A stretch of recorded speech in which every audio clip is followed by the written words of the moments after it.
When we think about giving, a lot of times I think we ask the wrong questions.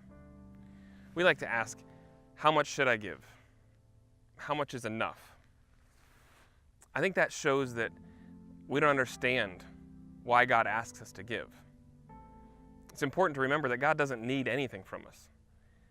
He's the creator of the universe. He created everything that we see, all that we walk on and use and hold, and the air that we breathe.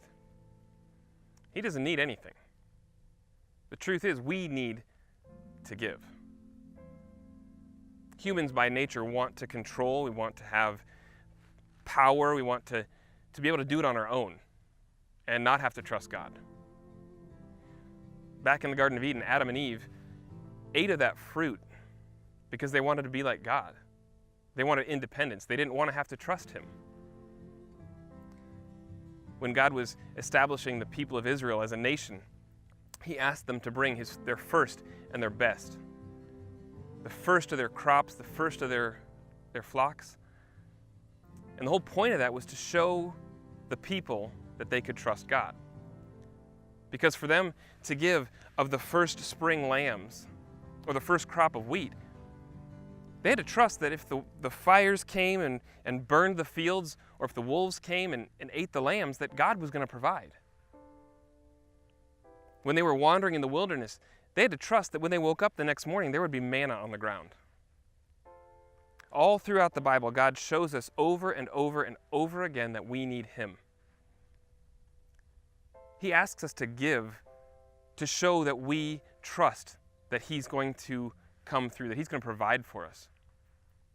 If we give in a way that insulates us from that trust, protects us from having to have God come through, we don't get giving. We're missing the whole point. At this time of year, we celebrate God, the creator of the universe, coming to earth in the form of a baby. He came to earth because we need God.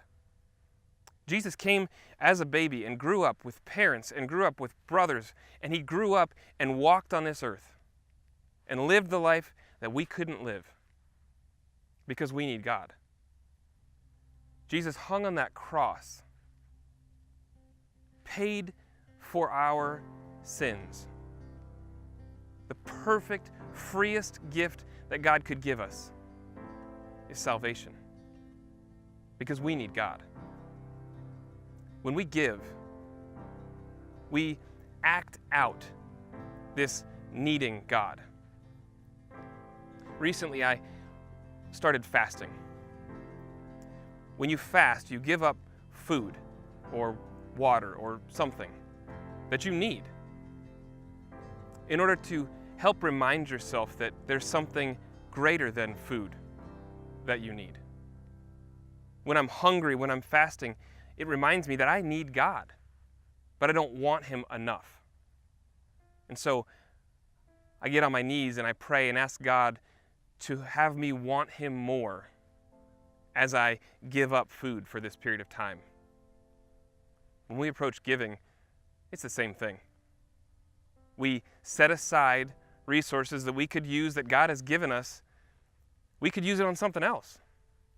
But we set it aside and say, God, I give you this, and trust that you'll take care of this. When we think about giving, we need to remember that we need God.